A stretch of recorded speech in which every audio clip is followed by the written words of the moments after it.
Open heart, open mind. Welcome to the Sabah channel, the official platform of the Sabah project. My name is Sharabong, the co-founder of the Sabah project. Myself Samiksha Meshram, and I am from the Sattva Youth, bringing Dharma to you and bridging Dharma with youth. Sattva Youth is a Buddhist youth program initiated by the Sattva Project. And today we are going to start a new series by the name of Mindful Politics. So before we start our program, I would like to express on behalf of the Sabah project, we'd like to express our gratitude to our media partner and StreamYard sponsor, Durian ASEAN and Durian FM. And not to forget also a very important person behind the scene, our broadcast director, Brother Chong. Brother Chong, we'd like to say hi to everybody. Hi everyone, very good evening and welcome. Please do like and share our broadcast this evening so that more can benefit from this very timely and interesting topic. And for those watching in YouTube, please do like, share, and also subscribe. And now back to you guys. Thank you, Brother Chong. So today we start a new Mindful Politics series by the title of War, Peace, and Dharma Practice, Part 1.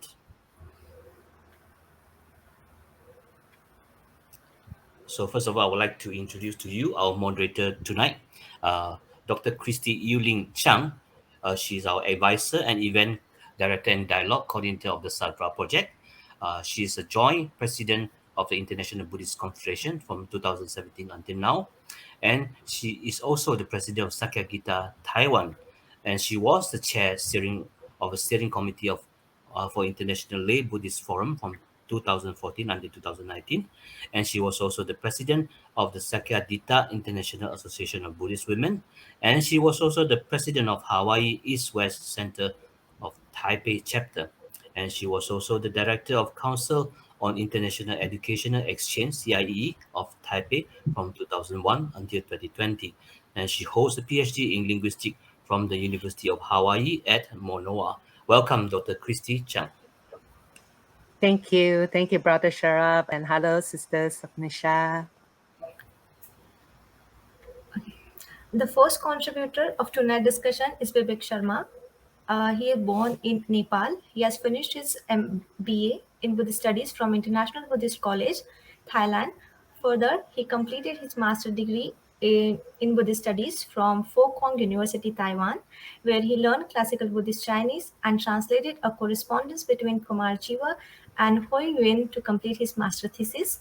For his PhD, he joined Mahidol University, where he is currently working on Yashomitra's Abhidharma Kosha Vyakya, a sub-commentary on the Abhidharma Kosha Bhashya, to complete his PhD thesis. Currently, he is translating the first chapter of Abhidharma Kosha Bhashya as translated by Christie Chang for BTK Japan. He reads Chinese, Sanskrit, Pali, Hindi, and French, apart from his own mother tongue Nepali. Welcome, sir.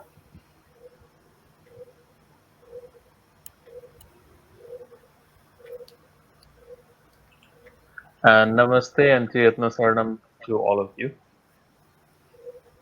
Namaste, Bibek. Our second contributor is Dr. Oleg Yatsenko from Kyiv, Ukraine. Before becoming a Buddhist volunteer translator, Olega was a civic activist and civil servant in Ukraine, a new democracy of Eastern Europe which experienced two democratic revolutions.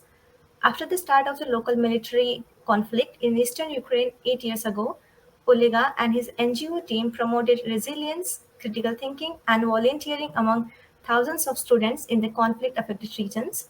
Now, when the country is experiencing a full-scale Russian invasion, Olega shares his experiences of applying the advices given by Buddhist teachers in facing the war mindfully, fearlessly, and compassionately, not only from the news but also from one's window.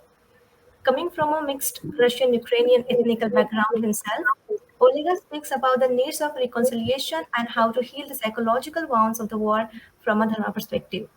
A warm welcome, sir, and it's a pleasure to have you. Hello to everyone. Hello, Oleg. Yeah. And our next contributor will be Evgenii Buziatov from Russia. And Evgenii completed his first MA degree in political science of Higher School of Economics, Russia, but then decided to change completely his sphere of interest and study Buddhology and Tibetan language.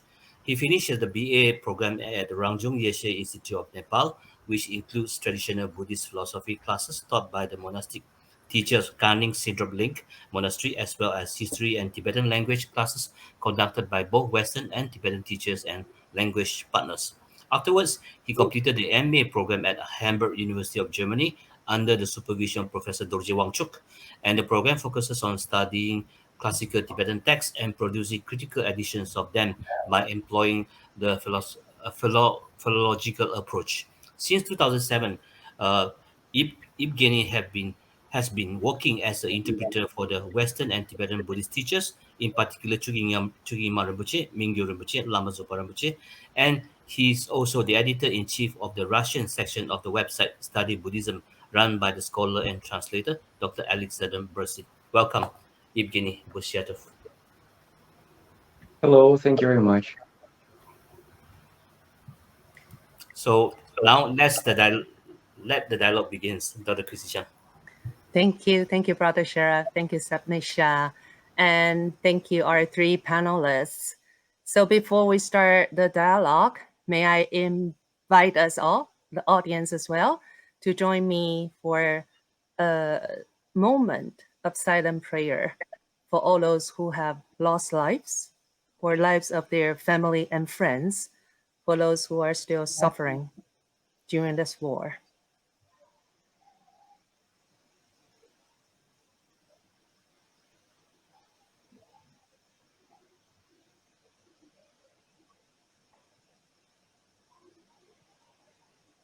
Om Dale Du Dale Du Le Soham. Om Dale Du Dale Du Le Soham. Om Dale Du Dale Du Le Soham. Om Dale Du Dale Du Le Soham. Thank you. That was the Green Tara chant, a melody that came to me one day as I was waiting for the elevator. It just came to me. And I would like to dedicate that chant to start our dialogue. So I am sure that we have all heard a lot from different directions about this ongoing conflict and war. But I would like to invite Bibek to offer, a Buddhist perspective for the current conflict we are witnessing from a general Buddhist perspective. May I invite you, Bibek, to start first? Yes, thank you, Christine. Well, even before I start as a Buddhist, I would like to say something as a citizen of the 21st century. So when I heard about this war for the first time this year, I it was a moment of disbelief, Yeah, and a shock, of course, as a human being, because we are in a 21st century. We are considered a civilized lot, but we are still killing each other. We still have wars and this kind of bloody conflicts in this world. So the first thought was that we failed as a human being. That was my first thing. Then, as far as the Buddhist perspective is concerned, there could be many, and we could look at it from different point of views. But the first and the foremost is that every war outside is a reflection of the conflict inside. It is impossible that we have wars outside with a very peaceful and a very settled mind somewhere. So there has to have a huge amount of confusion, afflictions inside, so that it comes out, it expresses itself in the form of bloody conflicts, that we are ready to kill each other and so so on and so forth. Well, I can remember one verse from Abhidharma Kosa itself. For example, Vasubandhu says that the root cause of all the conflicts in this world are two. They are the attachment to the sensation of pleasant sensation, and the attachment to different kind of views. When we have a strong attachment to these two things, then we have all sorts of conflicts, all sorts of wars, all sorts of a very difficult situation outside. And as far as what Buddha said, in different places he has said several things about it. But the basic norm of non-violence that he laid, in his teachings is based on equality. So in one of the verses in Dhammapada, he says that not a single sentient beings in this world wants to be killed, punished, or inflicted any kind of pain. So we don't want that. So we do not want that to happen to any other people. So that is the foundation of non-violence and non-conflict laid by the Buddha. So I think it is acceptable to everyone. Not because I'm a Buddhist that I'm putting forth this idea that if I don't want violence, if I don't want to be inflicted any kind of pain, if I don't want to be killed, and that is the same for you all, regardless of creed, caste, and religion in this world. So this is something we have failed to establish as a human law, even today. I'm not talking even without talking about the Buddhism or any religious perspective. From a normal human perspective, we have failed to establish this even after so many wars. We have watched 2 world wars, and we suffered a lot. And then we saw many other conflicts around, and we still have this war in Ukraine. This is unbelievable, So Yeah. this is what I would like to say as a beginning. Yes. Yes. Thank you, Bibek. Honor and respect that we have our 2 Buddhist scholars from these 2 countries to join us. And I'm sure that everyone is eager to also listen to both of you. And maybe first of all, from Oleg, what is the current situation now? Please inform us. The current situation in Ukraine is our experience of war from within. Can you imagine a firing line of 2,000 kilometers? And every day we experienced the air bombardments and cruise missiles which hit the populated areas, big cities, and so on. And it is a great also time for us, those who are Buddhists or those who practice other spiritual traditions, to try to practice what our teachers taught us about patience, about not being ready to make some retaliation in response to what is happening. So this is the time when we also have more obligation to practice. Yes. Yes. Thank you very much, Oleg. Yeah. And Evgenii, tell us about, how the Buddhists in Russia, I'm sure they're Buddhists, in your circle. How do our Buddhist friends in Russia react to the current situation? So, Christy, thank you for the question. Since you mentioned my circle, actually, I don't know personally. I mean, I did not meet personally anyone who really would support the war. I visited social networks like Facebook and so on, and from Facebook, I actually do know that there are some Russian Buddhists who support it. At least it was in March. I don't know how they feel right now because the situation changed already. I also know many people like my circle, but you can always say this is just my circle, and but I can say this from the experience that my friends do not support it. And also there is this letter on the Facebook.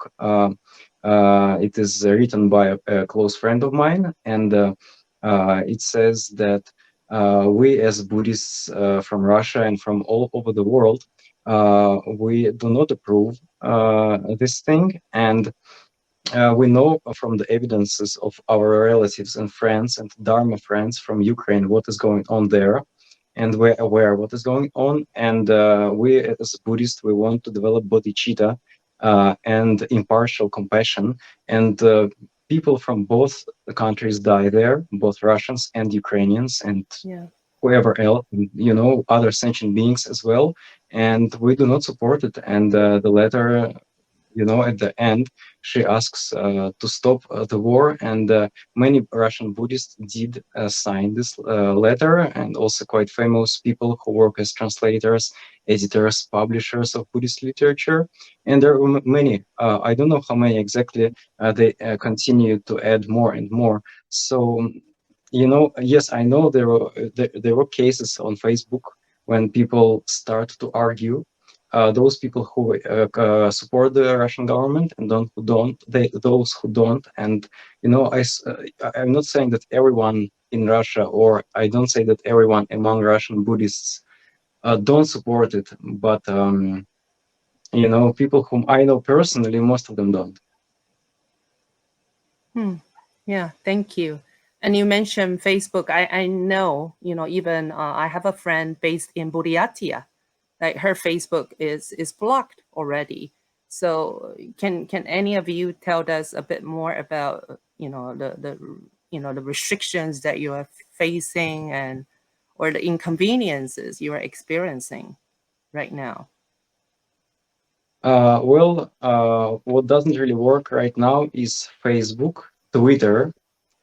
TikTok is highly moderated and you cannot add new content. Instagram does not work either. What does work is YouTube and Telegram. Now, we cannot make payments by Visa and MasterCard abroad.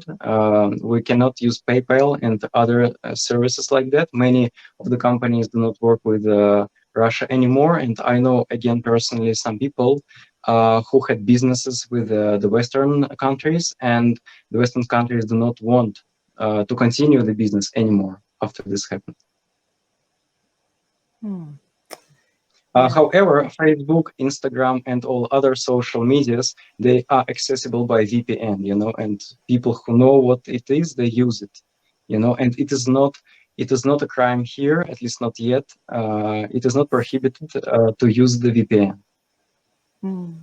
That's good to know. That's great.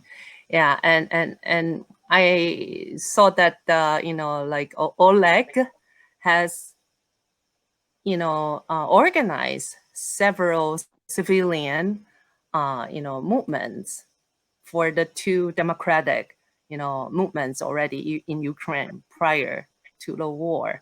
So I'm curious, you know, like these days, you know, especially when you mention as a Buddhist, you know, we are following our Buddhist teachers not to retaliate. We want to be patient. But please tell us, you know, a bit more about the activities that you know, you feel you are doing, or you feel that can be done. Thank you. These hostilities, the local phase of this war, started 8 years ago in the eastern Ukraine, and with our NGO team, what we did was to go to thousands of students in those areas affected by the conflict, by the war, and to promote critical thinking, to promote resilience, and to explain that we shouldn't just follow the news from official TV, and we should check ourselves. And also, we inspired students and pupils in schools to become volunteers, to care for their community, for environment there, and so on. And this helped to tackle the problems of the war, this anxiety, and then when this much bigger scale of war broke out, of course, a lot of Buddhists, even translators from Tibetan language, Ukrainians, they went to defend their motherland. They became volunteers at the front line. Much more people became supportive to volunteers who help the displaced, internally displaced people. And also all around Europe, people are helping millions of Ukrainians who are arriving there. Can you imagine that Ukraine was one of the biggest countries on the European continent, the biggest by territory and one of the biggest by population? And now 1/3 of the population became moved from their homes because of the war. And more than half of all Ukrainian children have became refugees, either in other countries or inside the country. And this inspires even more examples of kindness and care and creation of new and new structures of volunteers who accommodate those arriving refugees, who help them. And there are amazing stories how this inner goodness in common people is revealed, how they, for example, there are stories how elder children in a family take care of all the younger brothers and sisters when their mothers or fathers are killed. There are such examples. Or recently, I called to a southern city to our NGO, one of the leaders of our secular NGO, and he told that in his school where he is a teacher, a teenager was killed when he was running to inform older people about the coming Russian cruise missile. So when he managed to inform them to go to the shelter, but when he was running back, he was hit and died. So we have this enormous and very touching stories how people risk their lives to help others and sometimes lose their lives. And all this, of course, inspires us to value our human life even more and to value the advice of our spiritual teachers to use any day, every time to do some benefit, either to working with our own mind, because of course a lot of emotions rise up when we see all this, and also to help, first of all, of course, to help the other people around. Yes, yes, that's very touching. Like you were saying, this is also an opportunity for people to do good, and that's wonderful to know. Thank you, Oleg. And Bibek, you have anything to comment Yes, on? yes. Um, as far as I understand Buddha, he was a perfect balance of wisdom and compassion, or wisdom and skillfulness, what we call skilling means.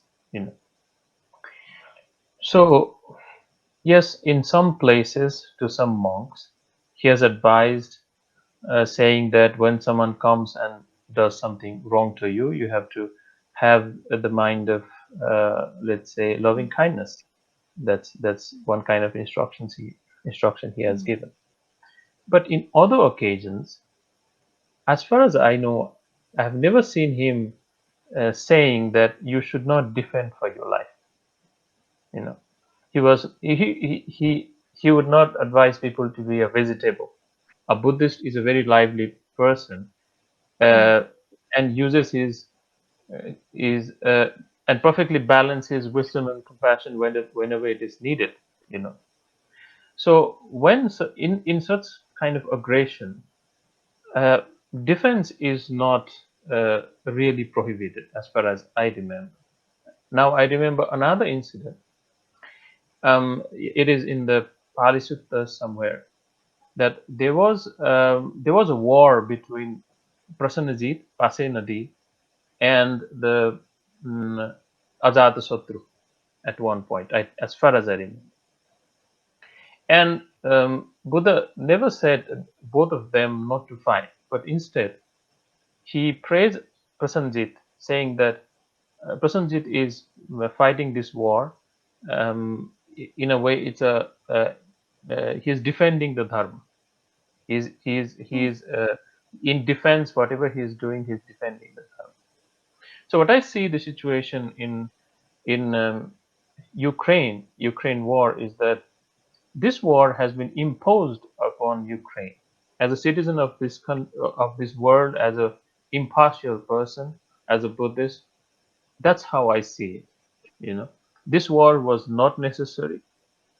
This was imposed upon. This was forced upon Ukrainians, and this is really unfortunate.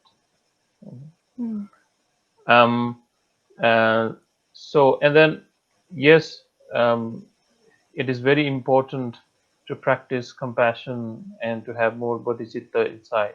But at the same time, it is also important to defend human life, because this is one of the most precious things that we can get. The Buddha said that one of the most precious thing in this world is human life. If you don't have human life, you don't have anything, you know, as far as Dharma practice is concerned. So I think there was a need for a defense somehow, somewhere. That's how I feel. Thank you.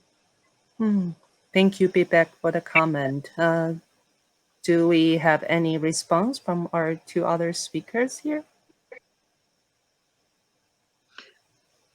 I would like to share that when the war started, I received several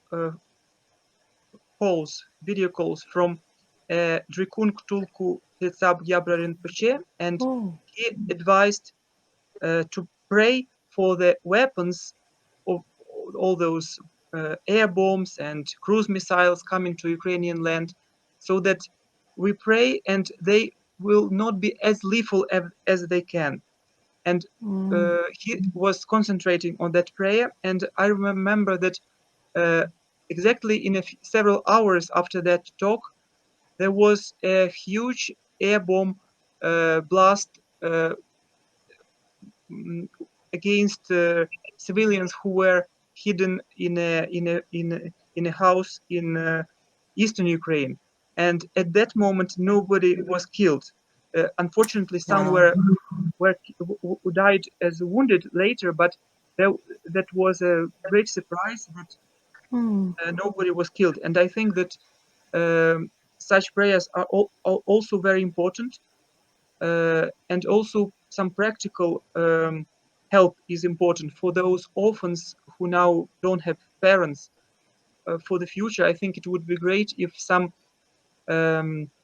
system of scholarship for those children's students will be organized from donors from abroad, so that they personally support and they know exactly what person they support and how that person would go to school without parents owing to this support, and then become a member of the society, well learned and so on. So it would be great to organize such projects when foreigners would know those Ukrainian children who need support, who are homeless now because of the war, and or who lost their parents, and then they will see how they grow and develop and study. Yes, I think that's a wonderful suggestion. This is exactly what perhaps us Buddhists globally could do. We can offer some, sponsorship, scholarship, or, like somehow find homes for the orphans. Actually, just this afternoon, I also came across a friend's Facebook post.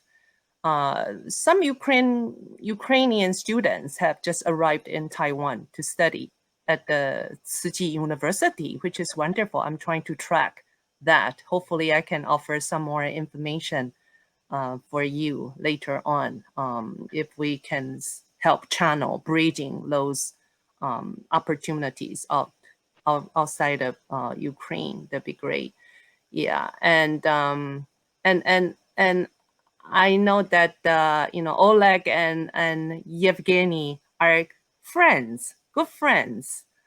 Can the two of you share?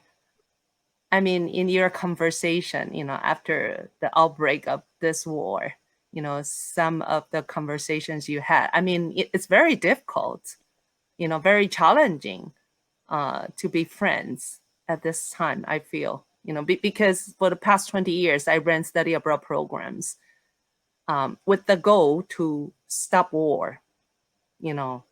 If we can make friends first, maybe, chances for war will reduce. That was one of the idea behind. So can the two of you, talk a little bit about the friendship you share? Yes, I can tell that in general, Ukrainians and Russians have been historically very close. We share the same language. We understand Russian, I mean, and that's why Russian Buddhist publishing houses, for example, everything that they were printing in terms of translations of classical Buddhist books, it was shared here, and we cooperated with the main Russian, one of the main Russian publishers to bring those books here and to Ukraine, and gave them as presents to many. And also now when this war started, one of the Russian main publishing houses also offered all their e-books, electronic books, for free for Ukrainians as a sign of help. Wonderful. And as for Evgeny, he was the teacher of me and other Ukrainians in the courses how to become Buddhist translators from English into Russian.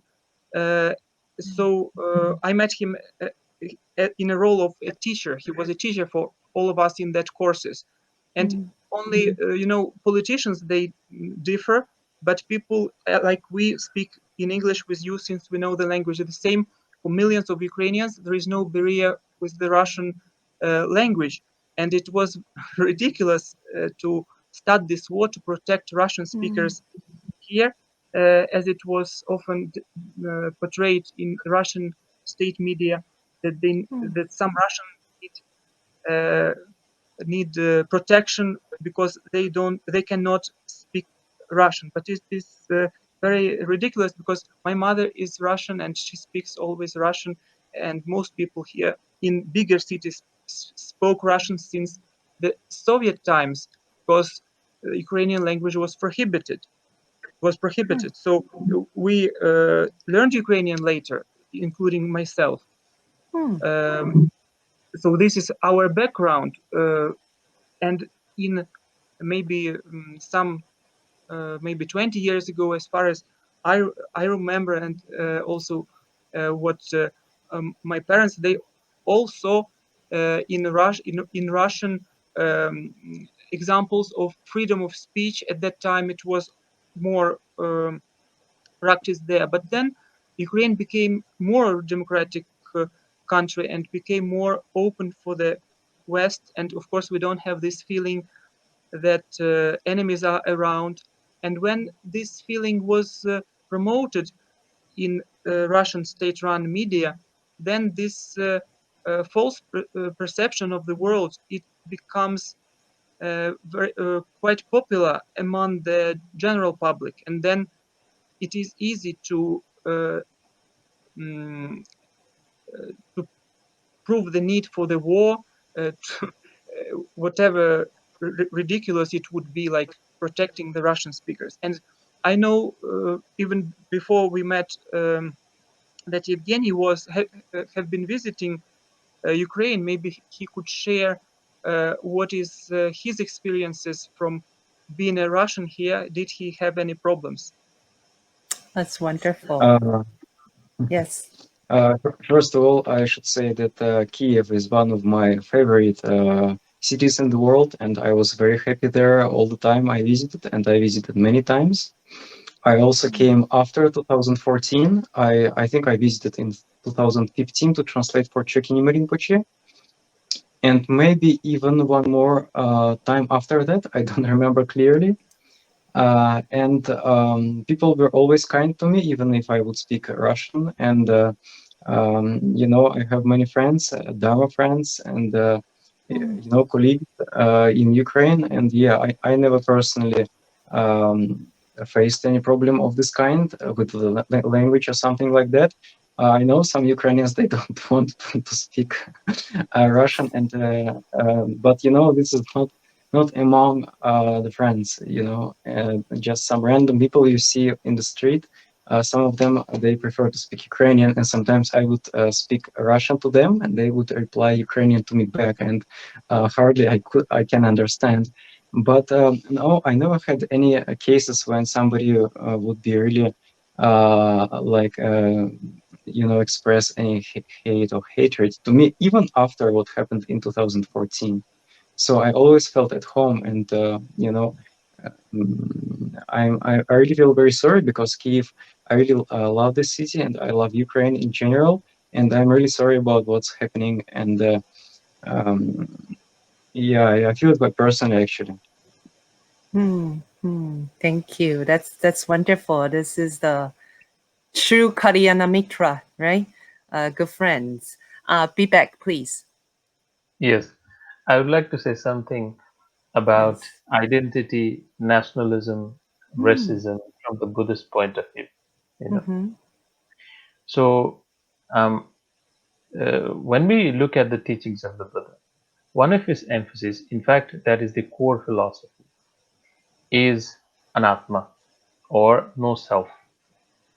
So when we examine our body and mind anyway, we don't find anything that belongs to us, right? So we have 4 stations of mindfulness. We look at the body, we look at the sensation, we look at the level of mind and the mental formations. These are the core Buddhist philosophy and practice. And when we look at it, we find nothing that is not in flux, that does not arise dependent on something else. It is empty, it has no self, right? But but but but one of the major reason for conflict is the solidification of I and my world around me. That I really think that I am this person because the name was given when I was born, and I really identify myself with that group of people, and I think, and further I proliferate all kinds of conceptual thinking that I exist, that community exists, the identity of that community exists, and the space in which that community lives exists, and so on and so forth, and so on and so forth. It keeps on building, and that becomes a nation. Right? That is the idea of the nation, that you identify yourself with something that is common among them. But when we look Yeah. at from the Buddhist point of view, even your body is not yours. Even your thought is not yours. Nothing belongs to you. We come in this world. This is something that I think Buddhism can contribute to the whole world for the sake of appeasing all kinds of conflicts. That when we come this world, we are given a name, an identity, and everything. We did not sign up for that one. We never signed it, you know. And then we really believe that that is what we are. If I am born among the, let's say, the community of Islam, I really think that is my identity. Among the Buddhists, I really think that is my identity. And anyway, and I start to think in terms of I and others, and I start conflicting. So I think the biggest threat to humanity is this identity, this nationalism, this idea that we have to defend something that we belong. But in reality, we come here in this world for, let's say, 60, 70, 80 years. We stay here temporarily. We use the same space. We use the same air. We drink the same water. We use the same land, Yeah. and we go away, right? Mm. But Mm. but but deep down, we are thinking somehow that we are so different. We have divided ourselves into so many things, and we have created conflict. One of the reasons of this Ukraine war is this identity issue, I think, which is unfortunate, definitely unfortunate. Thank you. Yeah, the imagined communities, right? These very complicated identity issues. Exactly. Yeah, and yeah, I remember going back to what Evgenii was speaking. People feel sorry about the war. Bibek was saying that it's not necessary. The war is not necessary, but it's happening now, and people are feeling sorry. Like Evgeny is feeling sorry for the Ukrainian friends, and actually, I also came across Ukrainian people in Taiwan who are feeling very sorry because they couldn't be back home for their friends and families. They feel a sense of guilt as well. So I'm wondering how, the two of you can help our friends who are feeling sorry, the Russians feeling sorry for what is happening to Ukraine, and then the Ukrainian feeling sorry for not being home to help defend in a way. What would be your advice for these friends?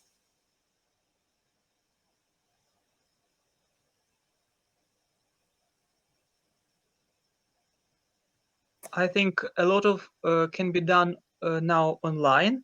For example, there are those who know English, they can translate the news and volunteer for some news agencies, translate the news from Ukrainian to other languages, or if they can.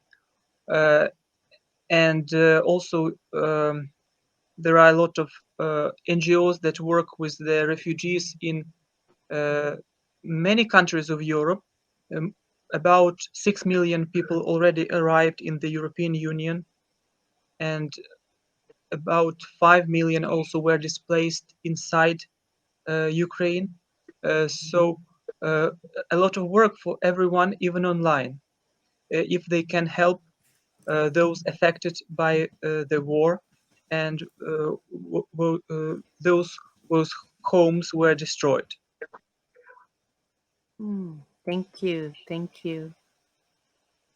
Evgeny, you have Uh, anything so, to add on? if I understood the question correctly, and it was about the feeling of guilt also, Yes. what I can say is that Alexander Berzin, Dr. Berzin, one of my Buddhist teachers, he always emphasizes that according to Buddhism, guilt is a destructive emotion that is based on a big ego, big me. When we believe that, I am responsible for, especially somebody else actions, for example.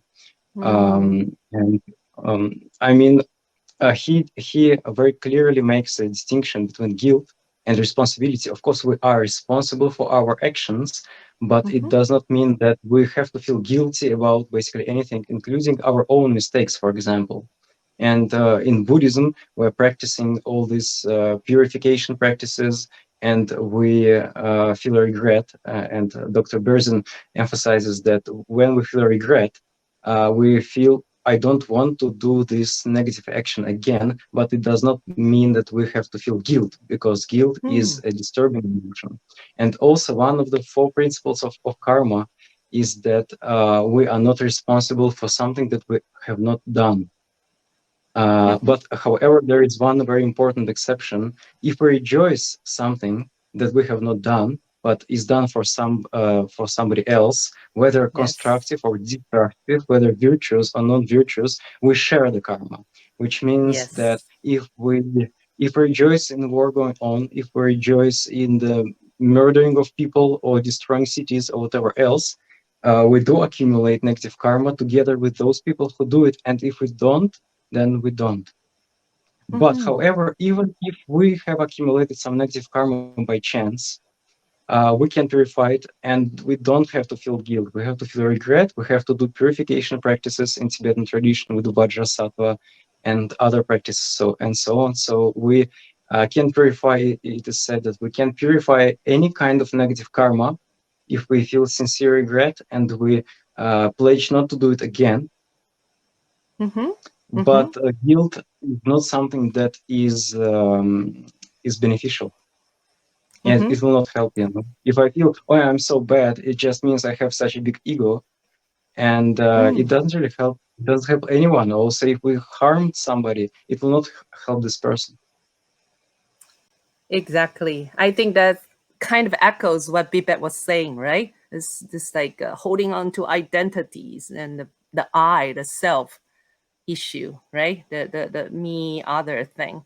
So wonderful advice from both of you. Thank you very much. I think we also have some audience questions coming in. Bibek, you want to say anything before we move on to the audience question? Or you are Okay, let reading me the read. audience question already? Mm, Okay, that's question number 1 from Meng Li.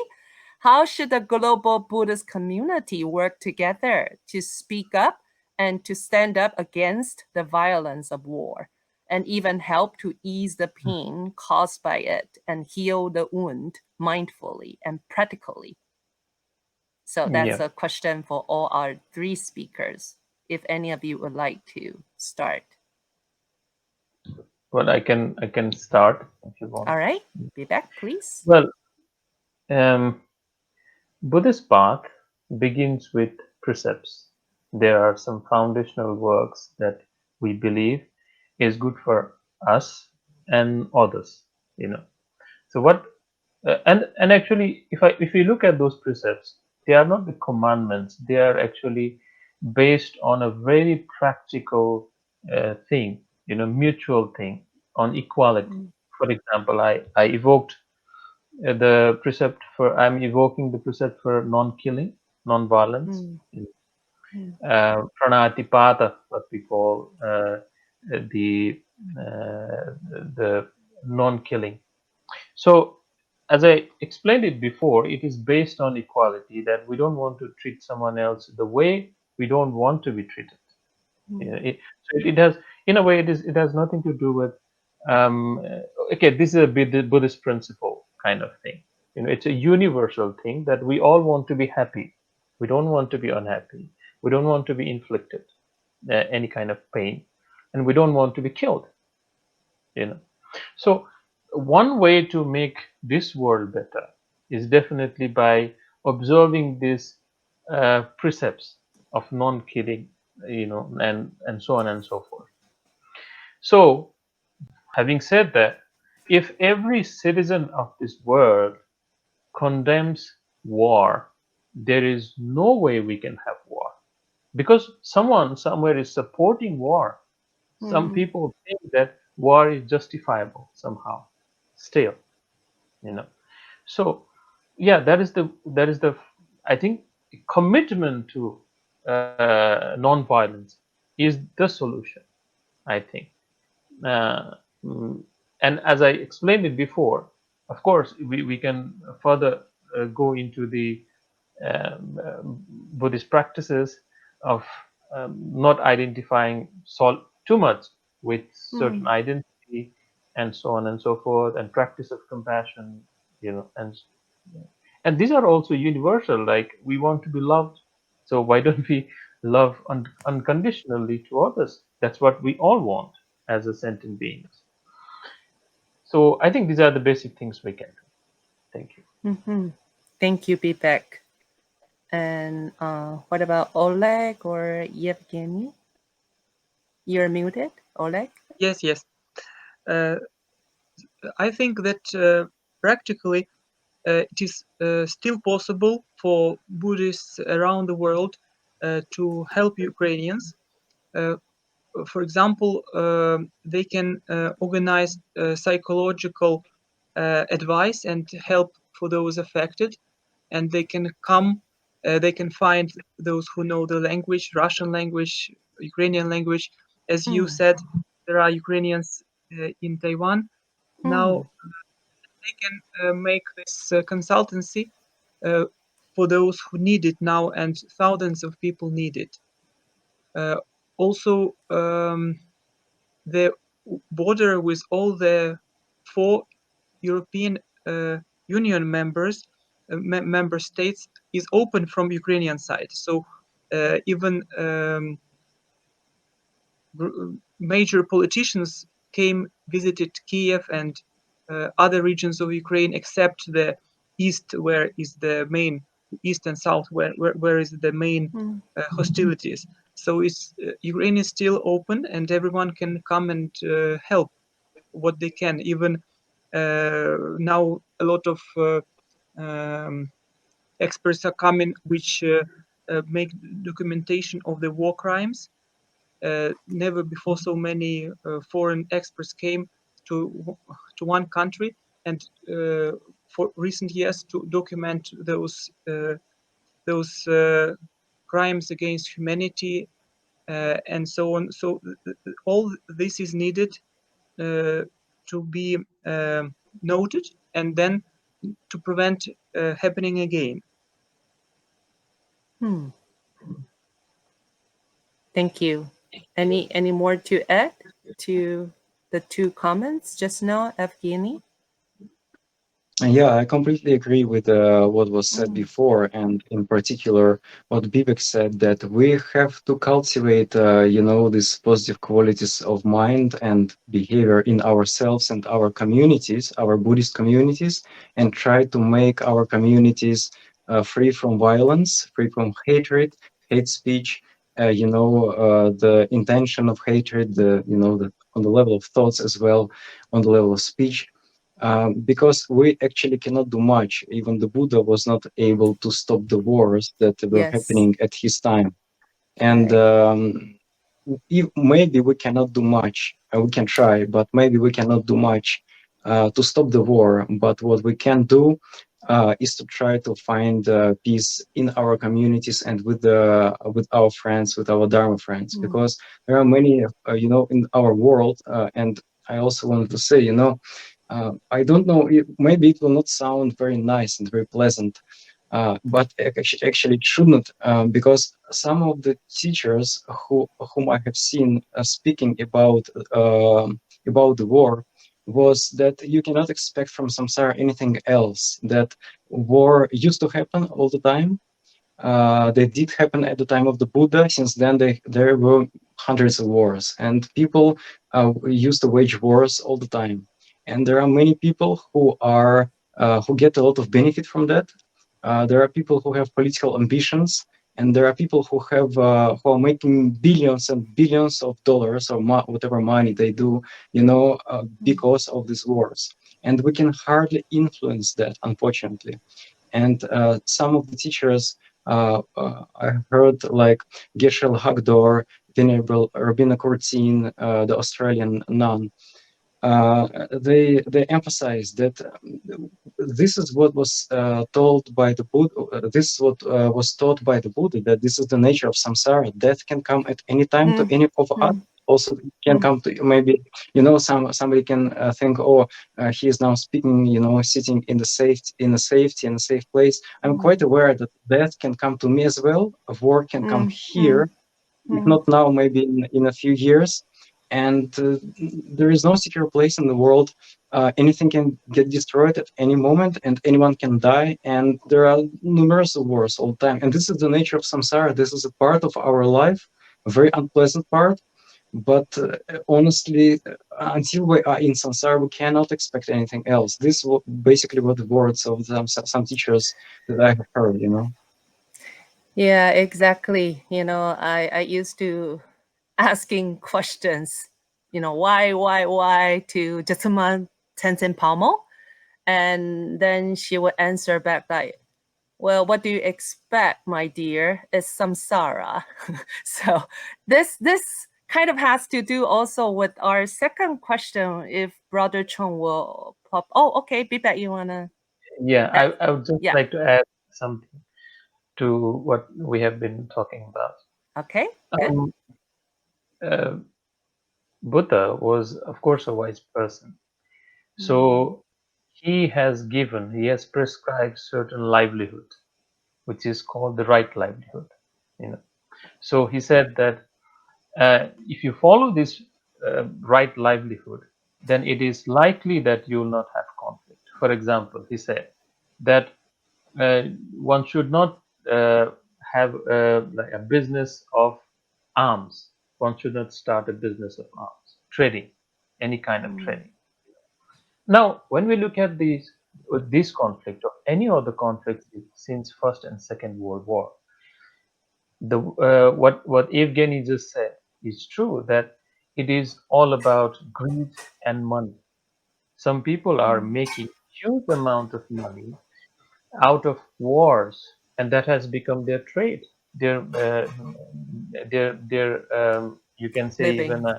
even living. Yeah.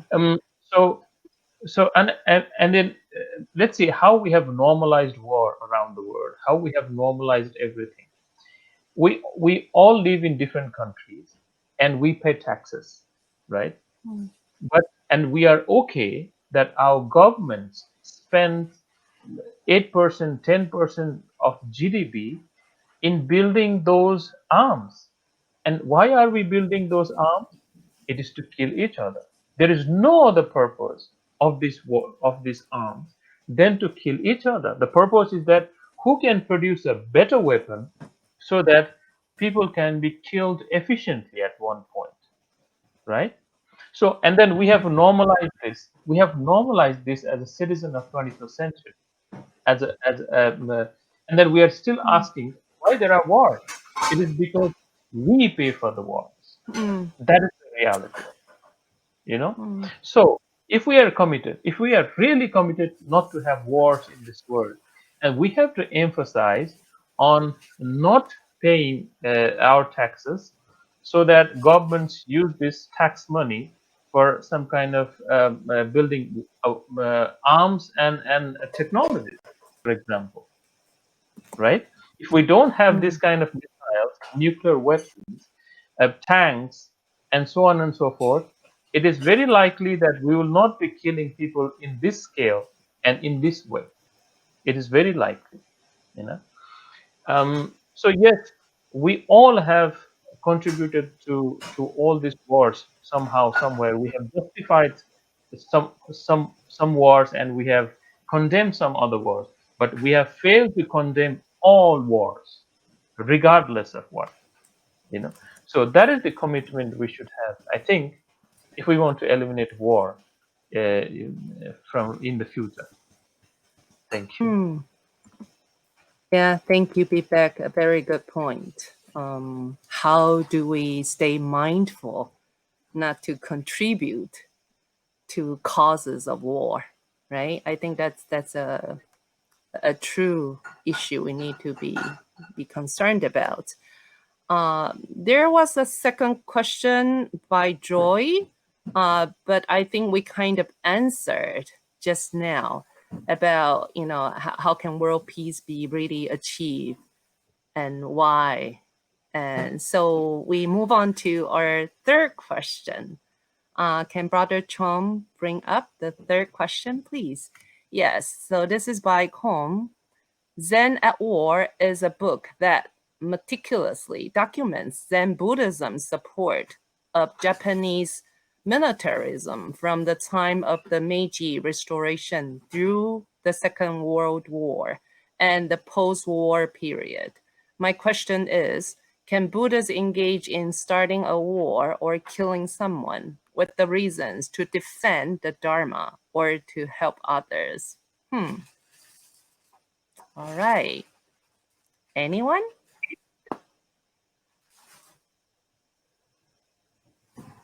Bibek started talking about it is okay to defend, right? How precious human lives are. So would you like to answer to this first? Well, in a way, I have already replied to this question from my part, in the sense that, of course, every action we take from our body, speech, and mind has consequences.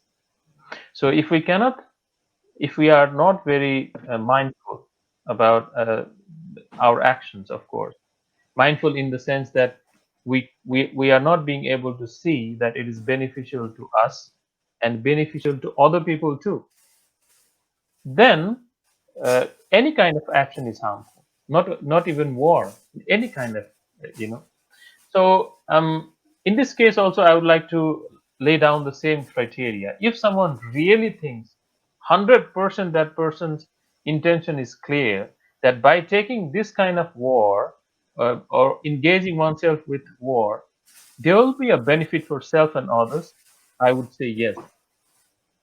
Right? But are we really able to do that? Does that come from the complete space of compassion and wisdom? Is that possible? If it is possible, yes, do it. Right? So I would not negate that possibility. Of course, there is a possibility that a very highly elevated Buddhist practitioner that who can balance the compassion and wisdom perfectly, and then has no self-interest, can engage. Bodhisattva. Yes, can engage in this kind of dharma war, you can say, let's say. But that is almost an impossibility for a normal politicians or normal people in this world, right? So I think I have answered my question. It is almost impossible to engage that kind of war. Thank you. Thank you, Bibek. Do we have anything to add from our two other speakers? Yes, I think Oleg. yes, I think that being a Buddhist doesn't mean that a person wouldn't be afflicted with some negative emotions or with this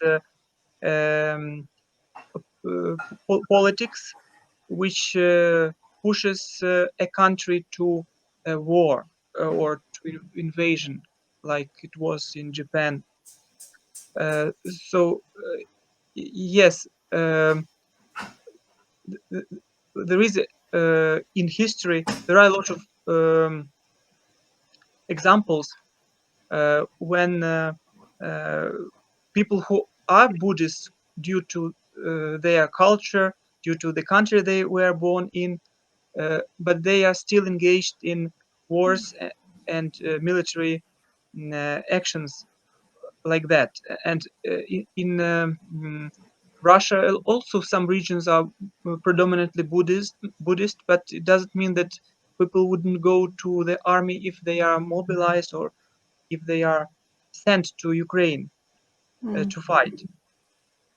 But it's our choice to follow or not the negative emotions that are caused by, for example, listening to the news. But Dalai Lama says that we can listen to the news mindfully, and news about the war can inspire us to value even more our precious human life and our opportunity to do something good. Yes, exactly. Thank you, Oleg. Anything to add, Evgenii? It came to my mind one answer given by Serkong Rinpoche, who was the main teacher of Dr. Alexander Berzin.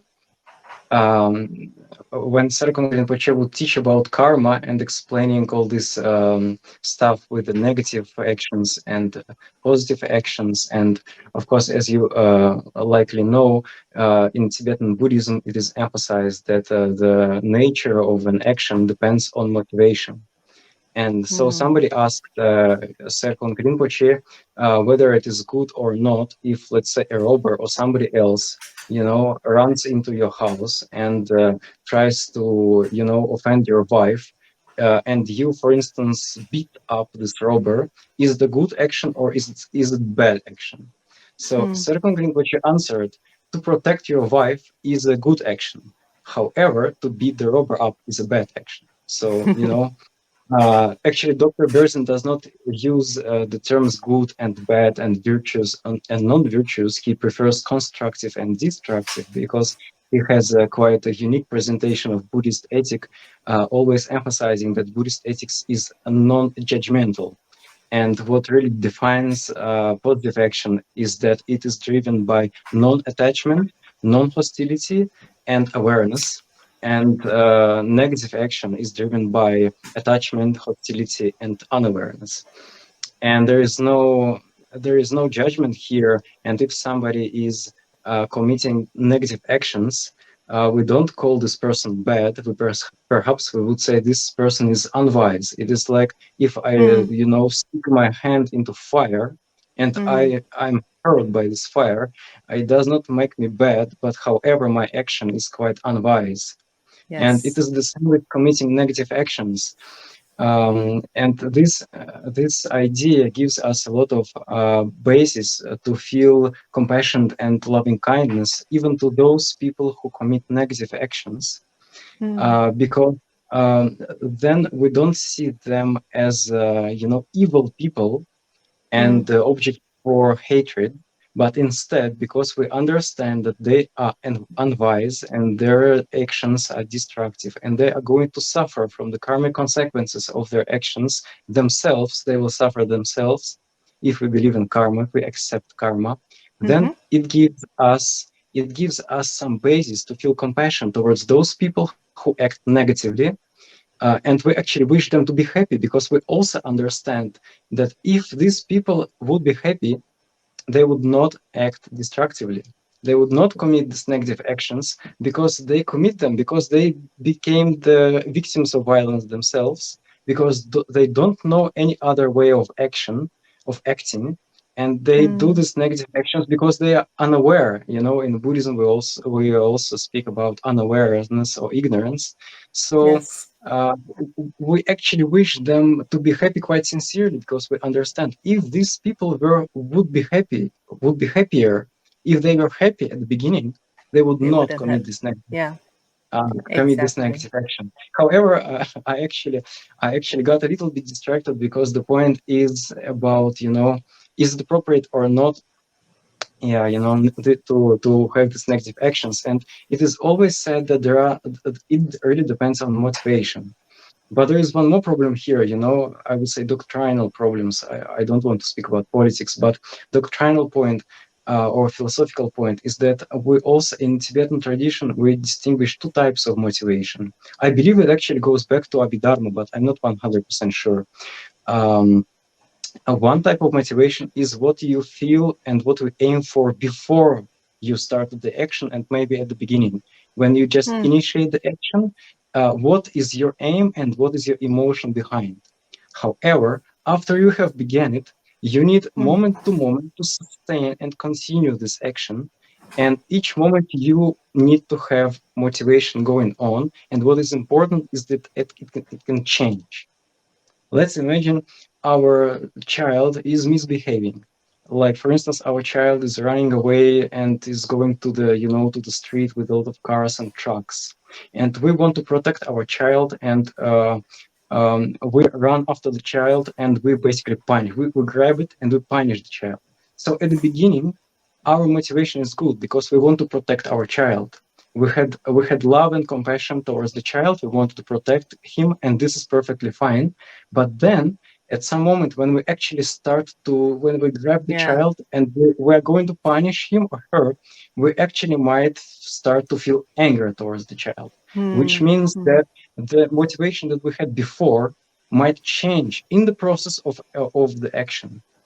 And so I'm quite sure that whatever we are doing, in these complicated, situations, the motivation of each person is different, and the motivation changes from moment to moment. We might have a good motivation at the beginning, and it might change in a few days, and in the process of some action, it becomes, negative motivation. Well, again, driven by hatred, greed or attachment and ignorance. Yeah, I'm sorry, maybe I took too long.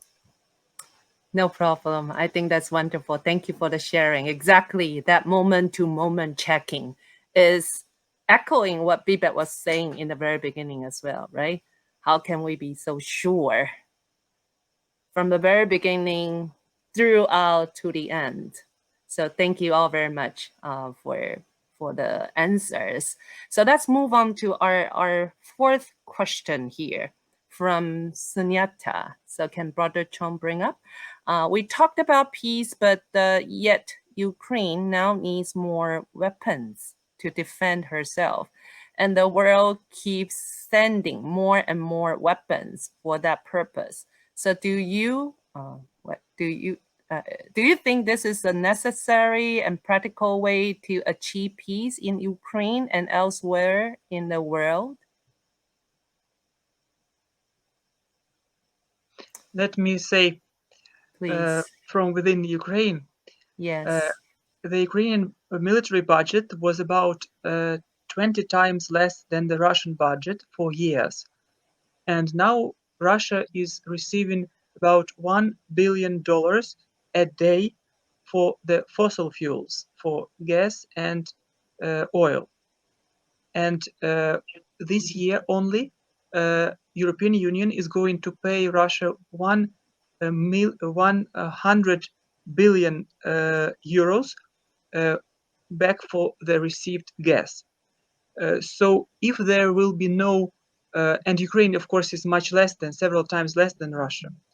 If there will be no defending weapons, Ukrainians would not be able to withstand the Russian advance from the south, north, and east.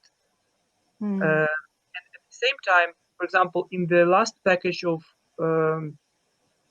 American support, there are $5 billion for coping with hunger. And why hunger is in that package of support for Ukraine?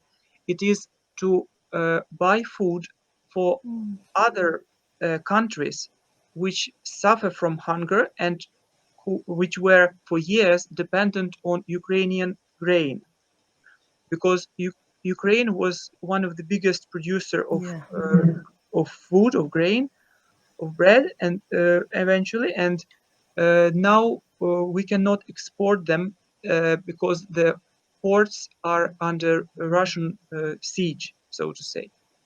So it is all dependent. If we cannot defend ourselves, Ukrainians, when there is this unprovoked, unreasonable invasion, then it would be even a bigger crisis around the world, including hunger in many parts of the world, because United Nations have bought half of its grain to feed those in famine around the world from Ukraine. Half of all the UN food program was bought here, and now Ukrainians cannot export it because of the war. But that the war will end, and then Ukraine be again being able to bring a benefit to the world by these crops that we have due to this good and fertile soil here. Yeah, the point is let's hope the war stops as soon as possible. Right now, it's really a catch-22, as Oleg was sharing. Any more to respond to this question from our other two speakers? Well, Bibek, you want to say? yes, maybe a few words here. Yes. I find the situation as well. I'm not a political analyst or military strategist, or I'm a Buddhist. So, from my very naive perspective, Buddhist perspective, or how I see the war, what is the recipe of this war? What is really the recipe? Mm. So, the recipe of this war, as far as I can see, is that the legitimate and rightful enthusiasm of Ukrainian people to have a sovereign and free nation is sandwiched between two different types of interests. At one point, there's been expansionism of NATO and the military ambitions and the money involved with all the weapons that comes from USA. And at other hand, there is a personal ambition of someone who wants to see a former Soviet Union revived and who wants to exploit the natural resources and other economic prospects that lays in certain parts of Ukraine. So between these two interests, big interests, Ukraine is sandwiched now. And what is in stake? The stake is the freedom of the Ukrainian people. And the stake is the democracy, and humanity. This is the situation. So I think Ukrainian people have to be really um, they have to find a way not to allow these two interests to fulfill in a way. They should not be used by someone, and they should not be oppressed by someone either. So it's a very difficult, delicate situation, in my opinion, because if this war continues, as Oleg said, Russia will make a lot of money. If this war continues, Americans will make a lot of money, and Ukrainians will be losing in every respect. This is a very, very complex situation as far as I can see. So they have to be very mindful about what they are doing and not allow these things to happen, as well as they have just imagine one thing, like we have been told that Russia is threatened by Ukraine in certain way. Now Russia thinks that it is entitled to threaten by a neighboring country, whereas Ukraine is not entitled to be threatened by all the missiles and nuclear weapons that Russia has. Is this an equality?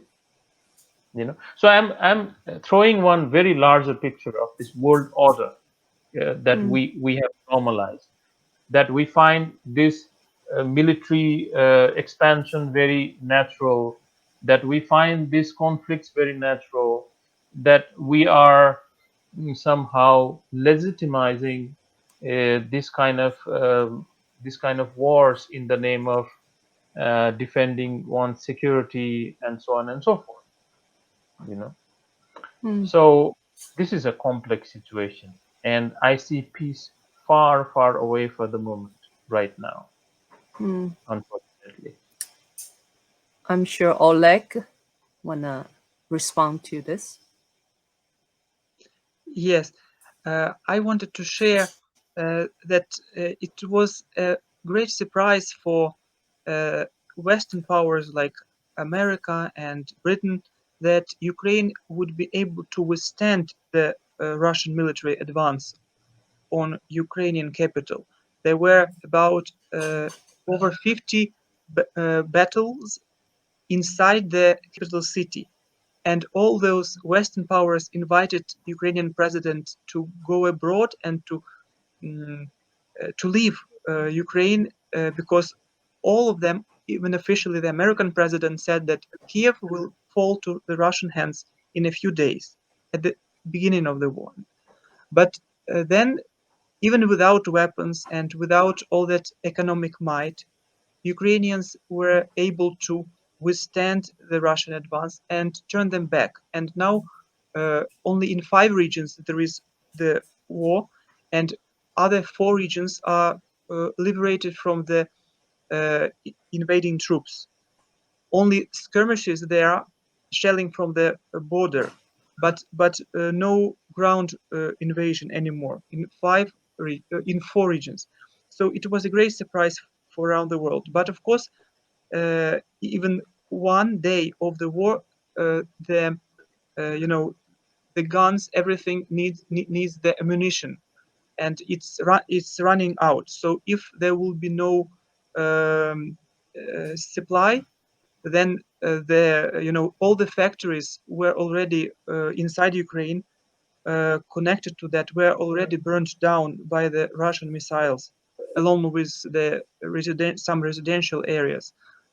So without that support, it wouldn't be possible to continue and to protect the people. For example, in many areas now, children can again begin study at schools, finish this education school year, just because the army didn't allow the Russians take over those regions. Mm. Mm.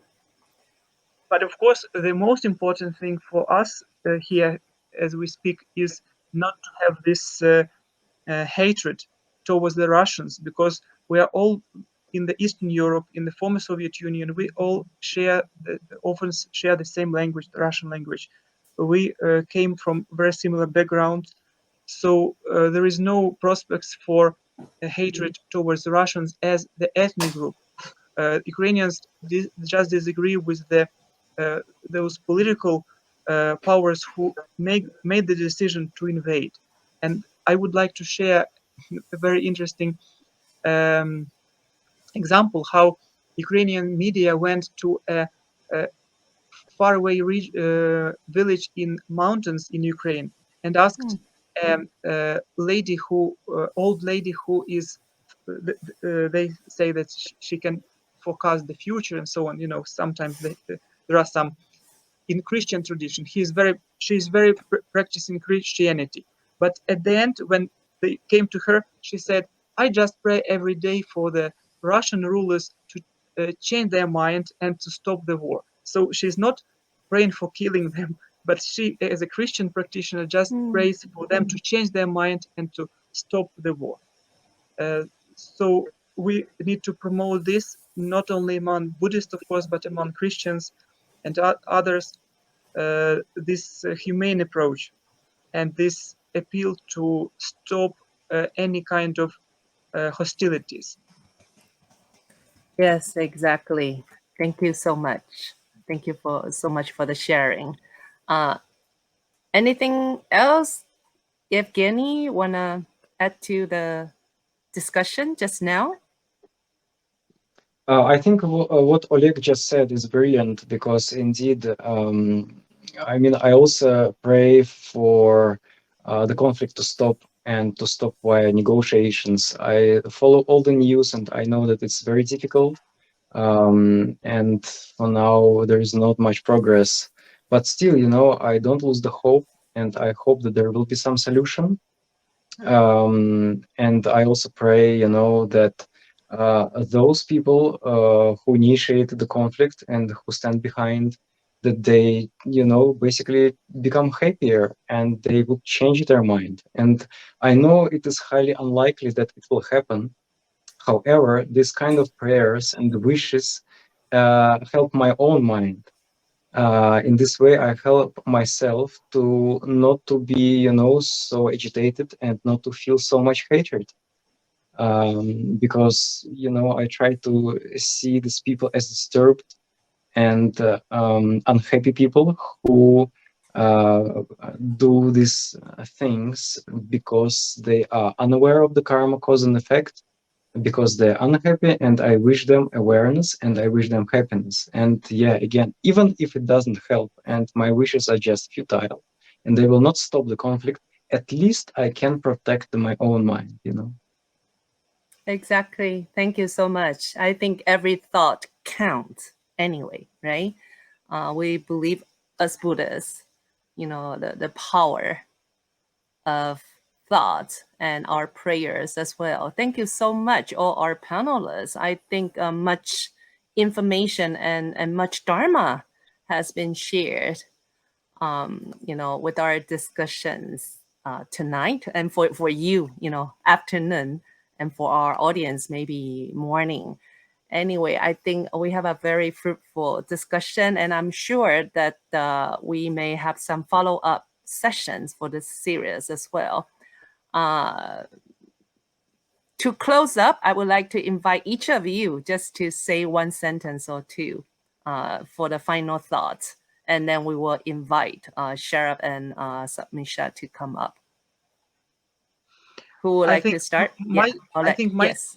my role would be to thank everyone for speaking about my country, because it is your compassion and your willingness to help anyhow, also with prayers and with kind advice and with some other suggestions that that can inspire us Ukrainians. So thank you for making this program.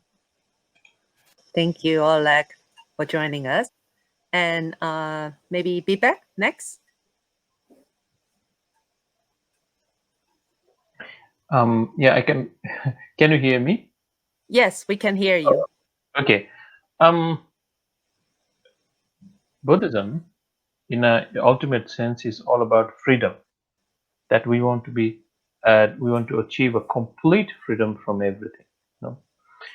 So that freedom can manifest in different ways, for example. And one of the reasons I like democracy, and I think Buddha also supported a republican system to some extent, and then he was also brought up in a republican system, is because that allows us to fulfill our dreams.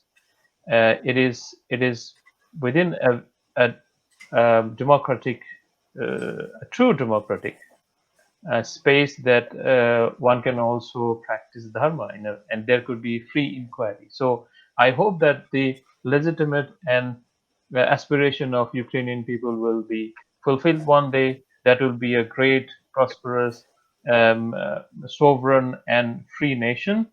At the same time, I hope that this war will stop, because this is not necessary at all from every point of view. Every point of view one can think about. And I pray for that. Thank you. Sadhu, sadhu, sadhu. And Evgenii, your closing remark? So thank you very much. Thank you, Oleg, for inviting me. And thank you, everyone, for conducting this session, and everyone who hearing us, for listening. And I hope that the project like that can become a place where we can share our opinions, perhaps any kind of opinion that we have, where we can have this kind of very open conversation, and without toxic hatred that I often observe on the social media. I actually had to quit using Facebook and other social media platforms, merely because these days there is kind of verbal war going on there. Not only right now, because before social media also were kind of a place where people came, gather, and debate. Sometimes there were quite hot debate with insulting each other and so on. But now even more, of course, when the war began, even more like that. And I had to quit, honestly, and I don't regret it. But still, of course, I feel some need to communicate with people and to share my opinion, to listen to opinion of others in a non-toxic atmosphere where it will be friendly and where we can talk and share without trying to trying to prove that another person is bad and doesn't deserve to live on this planet or something like that. If you read social media, you totally know what I mean. So thank you for this being possible. Thank you so much for having joined us. Yes, so I will turn the floor now to Sharab and Saknisha.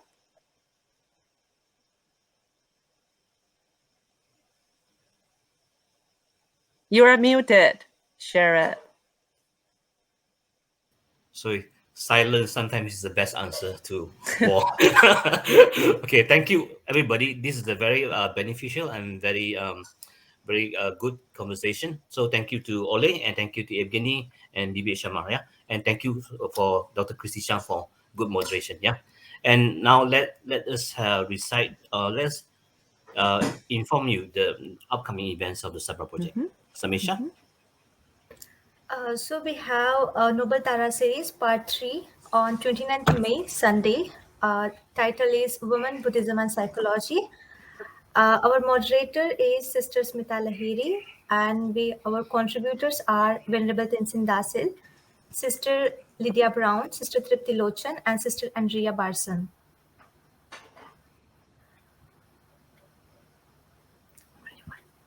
Okay. Yep. So first, I'm going to recite this 4 great vows, and then I'm going to request all of you to have the dedication prayer. Sentient beings are numberless. We vow to save them all. Delusions are endless. We vow to cut from them all. The teachings are infinite. We vow to learn them all. The Buddha way is inconceivable. We vow to attain it. May all beings be well, happy, and safe. Now, I would like to invite Dr. Oleg for a short dedication prayer.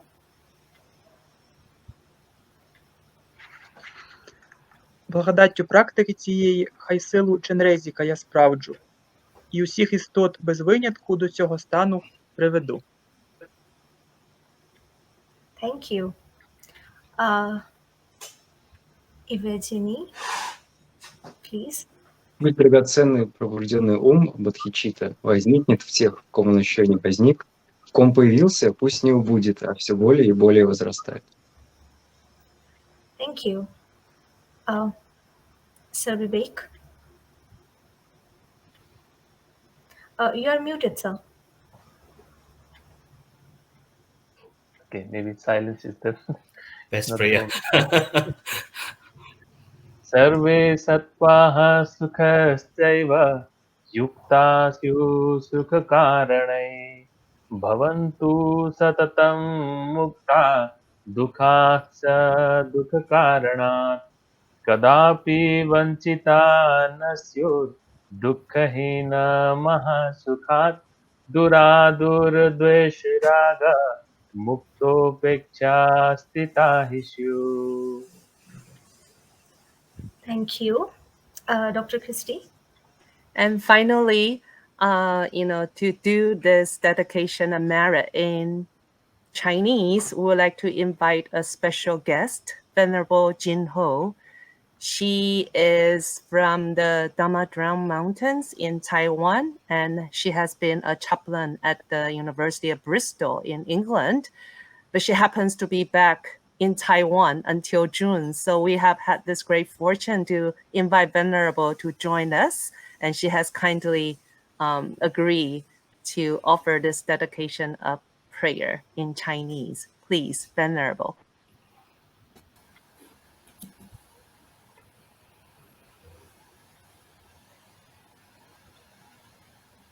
With collective mind and heart, we bring all beings in our hearts, especially for all the people and creatures, animals in Ukraine and the Russian soldiers. May safety and peace they find in their heart. And may all the people and animals in the war zones throughout the world find peace through our effort and through our prayers.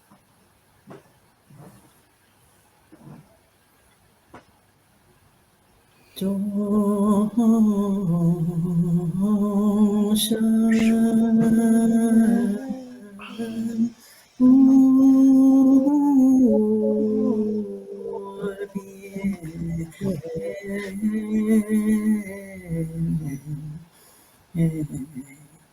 边是愿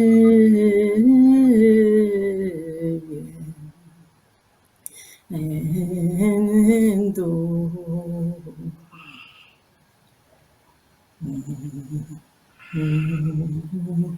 烦恼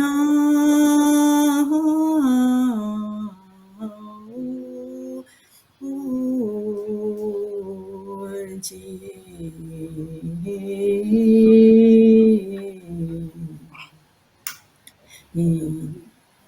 因是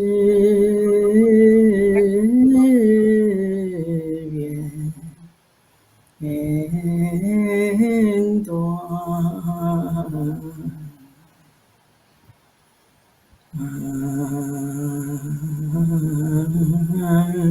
法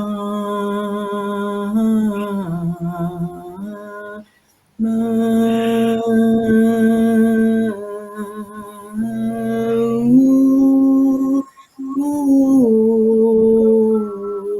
量，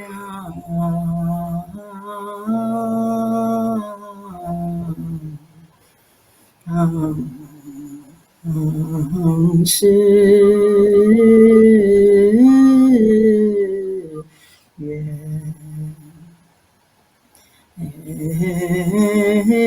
学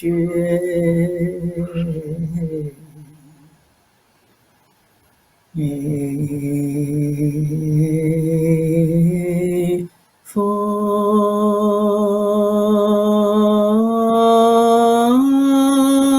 道，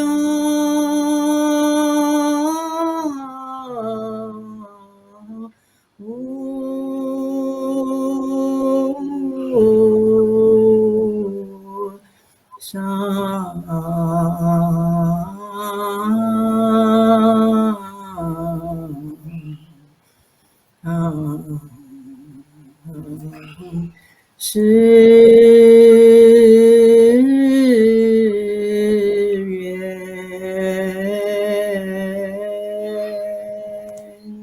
成。